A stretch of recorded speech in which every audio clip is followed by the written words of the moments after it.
នឹងឆ្លើយនៅសំណួរបងប្រុសម្នាក់ដែលគាត់បានសួរខ្ញុំថាតើតាក់ទងជាមួយនឹង Facebook គាត់ឃើញតែគេផុសរកលុយអំពី page តើ account Facebook អាចរកលុយបានអត់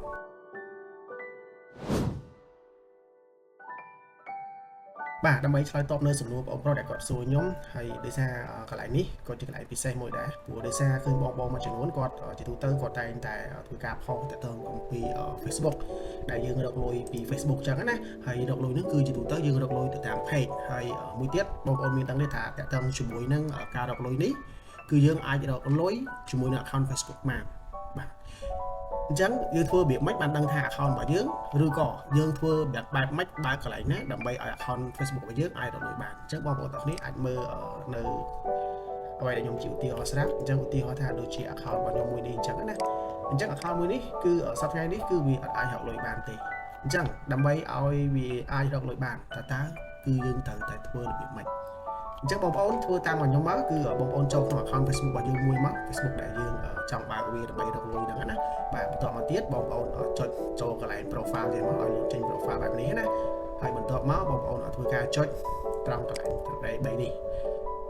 បាទអញ្ចឹងចុចកន្លែងត្រែ3ហ្នឹងហើយចុច3ហ្នឹងហើយបងប្អូនអស់ចុះមកក្រោមបើកត្រង់ចំណុចនេះគេដាក់ថា turn on professional mode អញ្ចឹងពេលដែលបងប្អូនបើក turn on professional mode នេះទៅ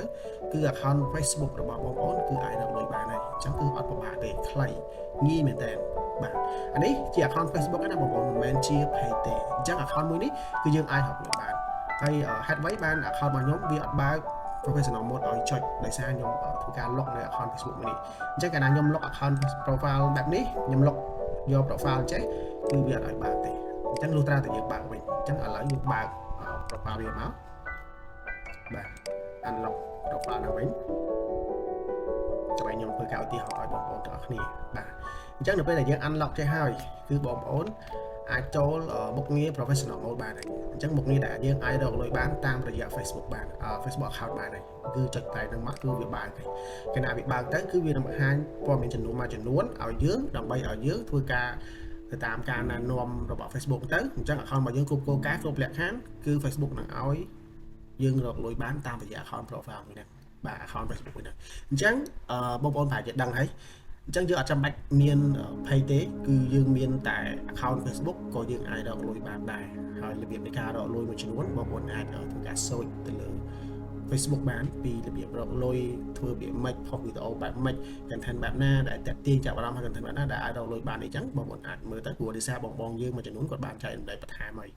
សម្រាប់វីដេអូក្នុង profile ក្នុង YouTube channel របស់ខ្ញុំគឺអត់សូវបានចែករំលែកតាក់ទងជាមួយនឹងការរកលុយពី Facebook ទេភាគច្រើន channel របស់ខ្ញុំគឺធ្វើការចែករំលែកតែតាក់ទងអំពី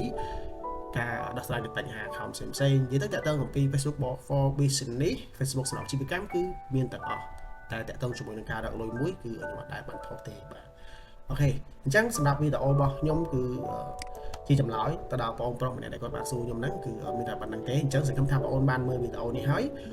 អូននឹងអាចធ្វើបានហើយបើកទេហើយយើងអាចធ្វើការផុសធ្វើទៅតាមការណែនាំរបស់ Facebook ទៅគឺ account របស់យើងនឹងអាចរកលុយបានហើយបាទអរគុណសម្រាប់ការទស្សនាវីដេអូនេះអរគុណសូមជម្រាបលា